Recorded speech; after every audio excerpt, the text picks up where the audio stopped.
School of Journalism, welcome to Global Journalist. I'm David Reed.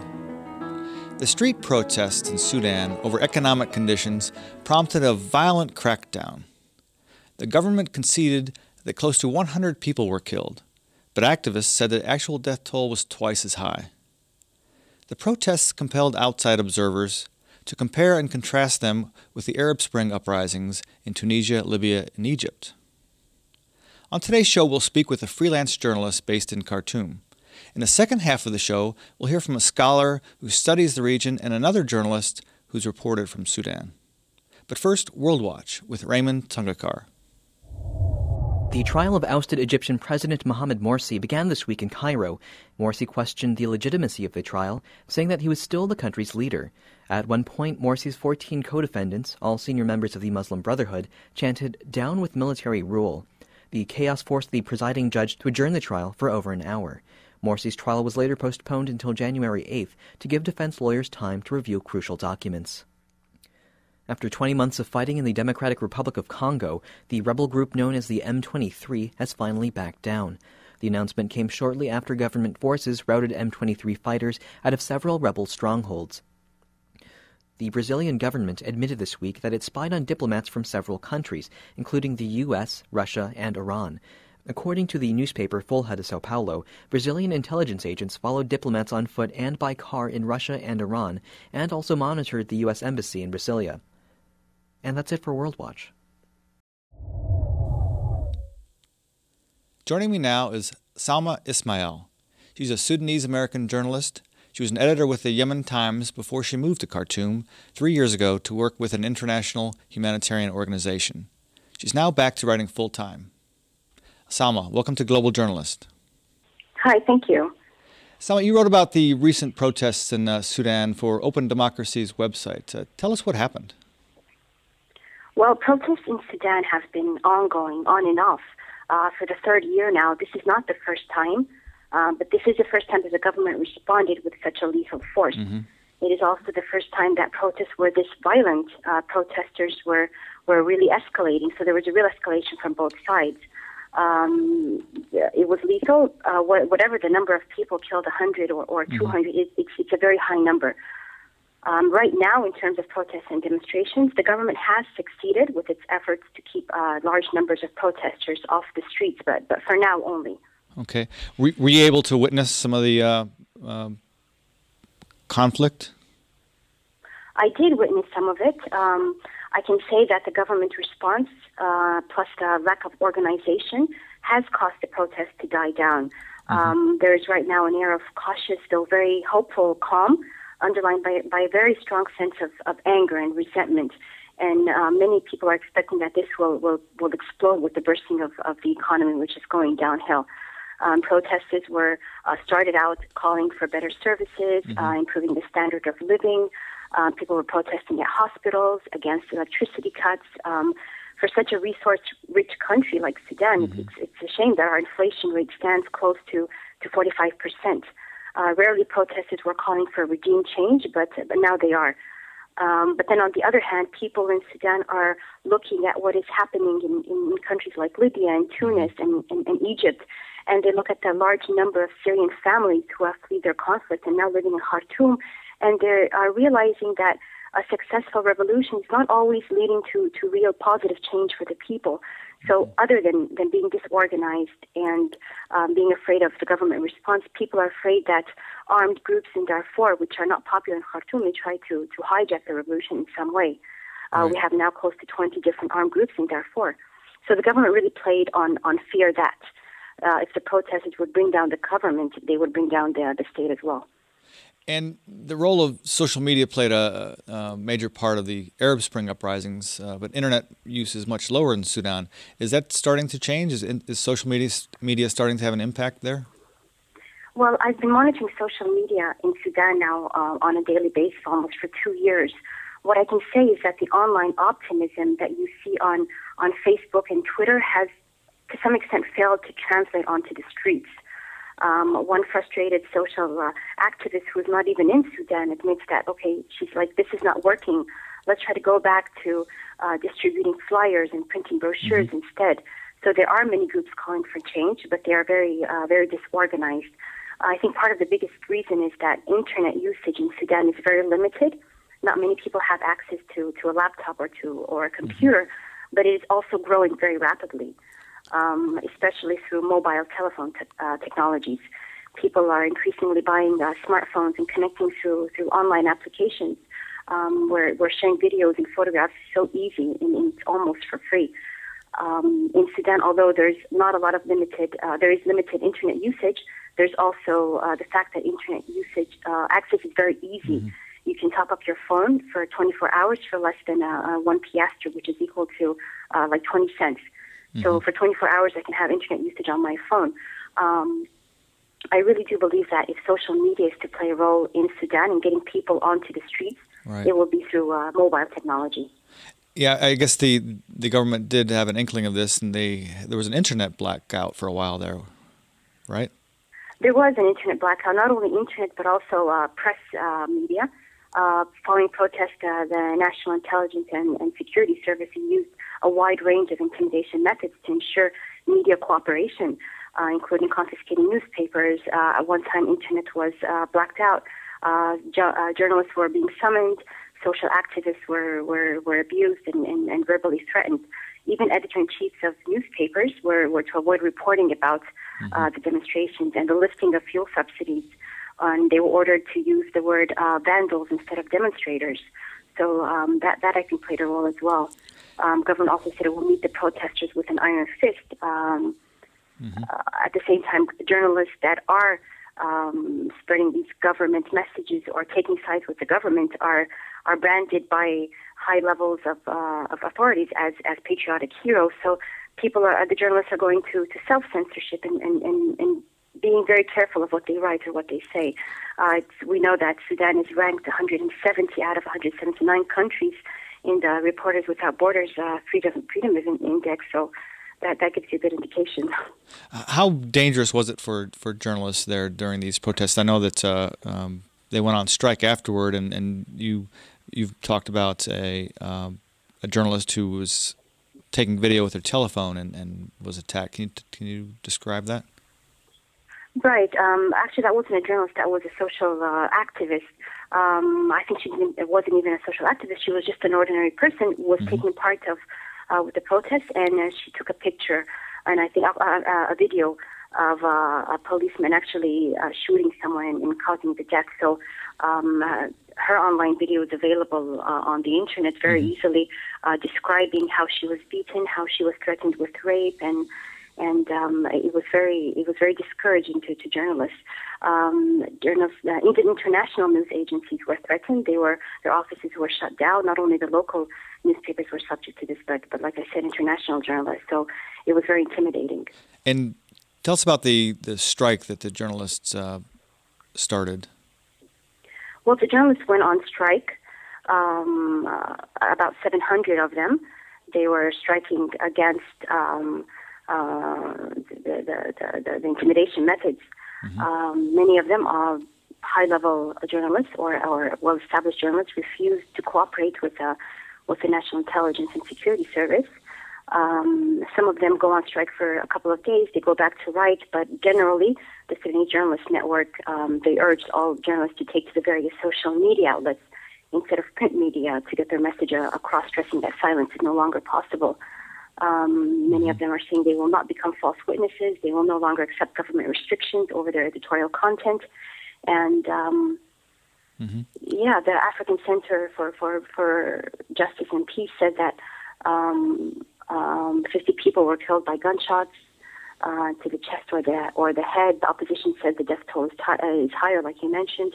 And there's also been it's very difficult to get credible information. You don't know who to believe. You don't know who to trust. Even social media, it's not always people in Sudan who are reporting. Many times it's people outside of Sudan, and some of them even not Sudanese. They're uploading photographs and videos that are not necessarily taking place in Sudan. So it's been very misleading as well. Yeah. Do you think that this has the potential to lead to the overthrow of President Omar al-Bashir? Well, I do know that people are hesitant that is the overthrow of Omar Bashir the solution to Sudan's problems. Our problems are very complex. They're very multi-layered. Right now, we're battling armed movements in Darfur, which is not merely highlighted by the media so much. You have what's happening in South Kordofan and Blue Nile. We have unresolved issues with Sudan. The threat of another cessation in Sudan is very real. I can see that the winds of change are definitely in Sudan. At times it seems slow, but it's very, very steady. But regime change in Sudan is not going to be for the people. We need to look at security and development. In terms of security, like I mentioned, the armed conflict and the tribal divisions are really taking a toll on the country. In terms of development, we have an extremely high unemployment rate, weakening education system. I mentioned the failing economy. I think the international community must provide Sudan with political and development support. And I stress on support and not intervention, because we've seen there that doesn't work. There's also the real threat that Sudan's instability can turn the country into a safe haven for terrorists. That's a very real threat. I hesitate to use the word terrorist because in this part of the world, one person's terrorist is most likely another person's freedom fighter. Yeah. However, whatever happens in Sudan, it will be cause for an immense change throughout the African continent. Do you think that the split in Sudan, the independence of South Sudan, is making the situation in Sudan worse or better? It is definitely making the situation worse on so many ways. Unfortunately, after the cessation of South Sudan, the country, Sudan, failed to address political economy. We did not focus on other means to build up the economy. South Sudan took with it 75% of oil reserves. Sudan needs to focus on agriculture. We need to focus on maybe tourism, and overthrowing the government and security institutions is definitely not going to solve that. But then, as they say, the term with the African spring, it's going up and down, up and down. So definitely, whatever happens, things will go a lot worse before they move forward and get better. And your Open Democracy had an article by one of your colleagues that said the West tends to misunderstand what revolutions and rebellions in Africa are about.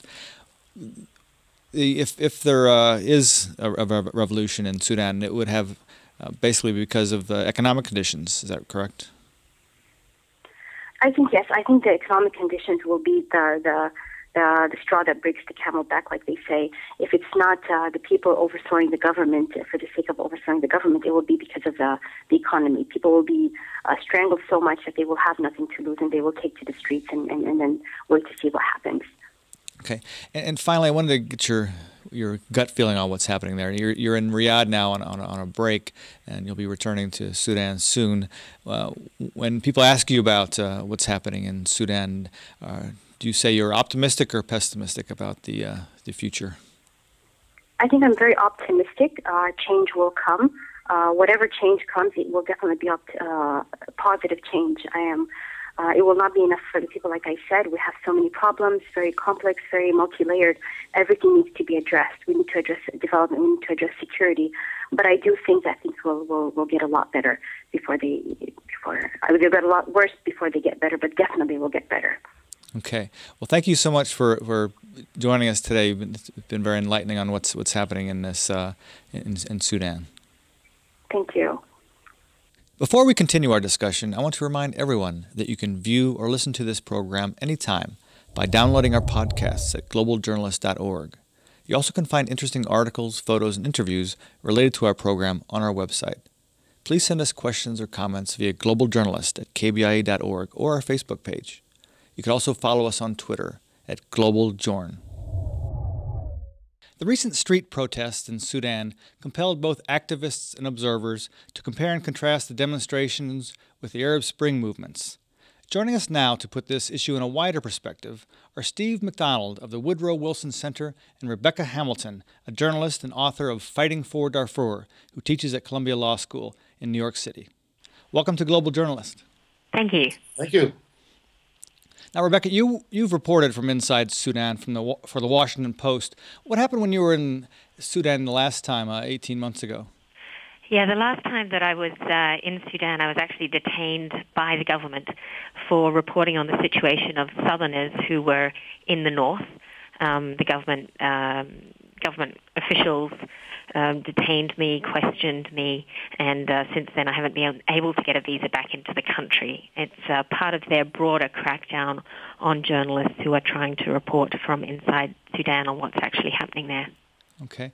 And Steve, I want to have our viewers and listeners learn a little bit about you. You started as a foreign service officer in 1970, and you've had quite an experience in Africa. Can you give us your thumbnail bio sketch on your experience in Africa? A thumbnail, yeah. I first went to Africa in 1970 as a foreign service officer. In fact, the first time I visited Sudan, at that time, both North and South included, was Juba in I think 1972. So it's been a long association. But no, as a foreign service officer for about 10 years, living and working on the continent, and then a number of non-governmental, non-profit organizations that I've been working with since, all involved in democracy and governance and conflict resolution work on the continent. And I'm currently at the Woodrow Wilson Center. Rebecca, do you think last month's unrest has the potential to lead to the overthrow of Bashir? Look, no one has a crystal ball. I think what we are seeing with each of these sporadic protests that have been coming up every sort of 6 months or so for the last couple of years, every time I think it's making the government more concerned, making people inside the government question the sustainability of this regime. And so it may be that we have an actual popular overthrow, which there has been some precedent for in Sudan, or it's possible that instead we see an implosion from inside the government where perhaps there's a coup. Certainly we're hearing about factions within the government that are feeling disgruntled with the current leadership. So I think that it could go either way. But there are huge hurdles for the protesters because of the brutality of the security services that the protesters meet with. And Steve, do you agree, or do you? What do you think about? I hate to be in a position where I just absolutely agree with the other analyst, but I absolutely agree. I think a popular protest, and they've been ongoing for some time now, has very little chance of overthrowing the Bashir regime. Very little chance. But the Bashir regime is on pretty thin ground right now.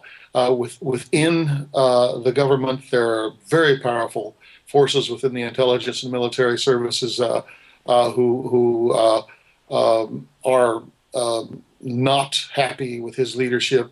Bashir is even blamed, believe it or not, Western perspective on this is a bit different, but blamed for the loss of the South and oil revenues and et cetera, for having been too soft in that situation. So the danger there is that an overthrow of Bashir will be from a hardline cadre within his own government, and things will be tougher, not better, for the people of Sudan. And what are, Rebecca, what are the organizing forces now? Well, in terms of the popular protests that we've seen most recently, a core driver is the youth movement. And there's a section of those, a small section, that are very sort of internationally collected, social media savvy, and they've been trying very hard to get the word out to overcome the barriers to freedom of press that they're operating within. So that's one strand, is the youth movement, and that's historically been the case in Sudan, is that protests have had a core hub around the University of Khartoum and the student movements there. You also see a strand of the women's movement, which are, I think, much better at crossing the ethnic and racial lines that divide much of Sudan than perhaps other strands of protesters sometimes are. The big deficit that the movement is facing, I think, compared to earlier protest movements that you've seen in Sudan, is that when this current regime came into power, they did a good job, good for their own purposes job, of dismantling the trade unions and the organized professional classes that had been so key in mobilizing these popular movements in the past. Before I go on to you, Steve, I wanted to go back to the one thing you said, Rebecca, about the women's movement. I was intrigued. Can you elaborate a bit on that? Just that Sudanese women have been impressively organized over recent years at trying to connect with each other across different parts of the country. Mm-hmm. You know, it's only when speaking to people who identify themselves as first and foremost women and part of a women's movement that in doing interviews I've heard women who are in Darfur speak with such compassion about women who were in the south before it separated, or women in Khartoum talking about women who are in the Nuba Mountains. Mm-hmm. And it's that kind of connectivity to other areas of Sudan that I don't always see with other people who are part of a protest movement in Sudan. Okay, that's interesting. Steve, I wanted to ask you, did the split of Sudan, successful independence movement for South Sudan, how does that affect people who have wanted for years to change the regime in Sudan? Does that make it harder or easier? Well, it's a difficult question because of perspective. I mean, the comprehensive peace agreement that was signed in 2005 that led to the referendum that led to the independence of South Sudan actually had a codicil in it that almost everybody has forgotten about now, which was that both North and South Sudan were to make unity as attractive an option as possible for the people of South Sudan, so that they had an option, that they could choose to remain united with the North as one state, or they could choose their independence. Well, both North and South did not try to fulfill that part of the agreement for their differing reasons.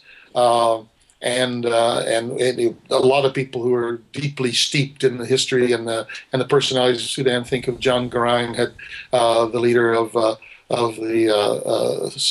South Sudan, would have stayed alive, that he might have made a difference there, and we might have had a very different situation now. So the issues that needed to be ironed out, which were part of the CPA agreement, those are the border dispute issues, the border commission that was supposed to be set up to solve Bay and Blue Nile and South Kordofan, and the oil revenue issues, sharing of oil revenues, and et cetera. None of that was dealt with. Mm-hmm. We just moved pell-mell headlong into the referendum and independence, and from the South, and so both North and South are suddenly left with the situation where they're divided, where they're separate states, where none of the issues that had divided them in the past have been addressed. Mm-hmm. And that, I think, is the legacy that bedevils us today in terms of North-South relations and some of the internal problems of both countries. Now, of course, North Sudan has been and still remains an autocratic state. There are great human rights mm-hmm. issues in Darfur and in some of the other border areas that are ongoing. But it all stems from a lack of coming to grips with any of those issues that were supposed to have been a part of the original Comprehensive Peace Agreement. Rebecca, do you think the efforts for reform in the North have been how has it been affected by the split? I mean, first I would say I completely agree with Steve about the unity provisions of the CPA having been brushed aside a long time ago. But I think that we've seen a big spike in popular unrest since the secession of the South for two reasons. Firstly, I think for a long time this regime had been using the South as a way to build itself up. It could cast the South as the sort of common enemy, and any problems that it was experiencing, it could blame on what was happening in the South. Mm-hmm. And that sort of excuse or that scapegoat has become much more difficult now the South is an independent country. But secondly, and probably most importantly, has been the economic impact of the South secession, because, the bulk of Sudan's oil lay in the South, and so that's now belonging to South Sudan. And, of course, there have been problems working out how to pass out oil revenue and oil sharing. So the hits to the northern economy have been enormous, and that has really catalyzed these popular protests, because previously you had a lot of people in Sudan who had been unhappy with the government for a range of reasons related to poor governance and human rights violations. But it's only when you have this economic decline that it tends to affect your every person. It doesn't matter which ethnicity or race you're from or which part of the country you're in. If the fuel subsidy is lifted, then you're going to take a hit. And so suddenly the range of people who would consider actually turning out to a protest has increased since the secession of the South. Rebecca, if I may, go ahead. I absolutely agree. I think that the trigger of the current protests in the North has been this economic situation, huge inflation, dropping of the oil subsidies. Things have really gotten bad. They were somewhat insulated in the past. But I'd also caution that as we talk about Sudan, that is North Sudan, and its internal problems of governance and what's going to happen there, we may be facing similar situations in the South, where we have a lack of good governance, we have a growing sense of autocracy building. Rebecca, do you want to comment on that, on the South? No. I mean, I think the North should serve as a very strong warning for the South's new leadership, and it surely aspires for something better than what it sees on its northern border. Okay. Rebecca, I know comparisons are always difficult. Every country has its own dynamics. But what do you think of the Arab Spring countries? What is the closest corollary to what's happening in Sudan? Would it be Tunisia, maybe? I mean, the comparisons are difficult. I think, as we were talking about, the economic catalysts are certainly there, and in comparison to the Tunisian example. And it's funny, a number of Sudanese friends, when the sort of Arab Spring started happening, were like, well, finally the rest of the Arab world is catching up to what we started back in '64. So there is this sort of popular mythology, grounded in fact, in the Sudanese mind about the capacity of Sudanese to overthrow regimes that are illegitimate, but we don't have the great circumstances there for them to do it right now. We've run out of time. We'll have to leave it there. It's been a fascinating discussion. Thank you so much for helping us put this in perspective. No problem. Okay. Global Journalist is produced by the Reynolds Journalism Institute and the Missouri School of Journalism. Joining us today was freelance journalist Salma Ismail, Steve McDonald of the Woodrow Wilson Center, and Rebecca Hamilton, author of the book Fighting For Darfur. Global Journalist is directed by Travis McMillan, audio by Pat Akers. Raymond Tungakar is our executive producer. Zara Rasul was the lead producer. Please join us again next week for another Global Journalist. I'm David Reed.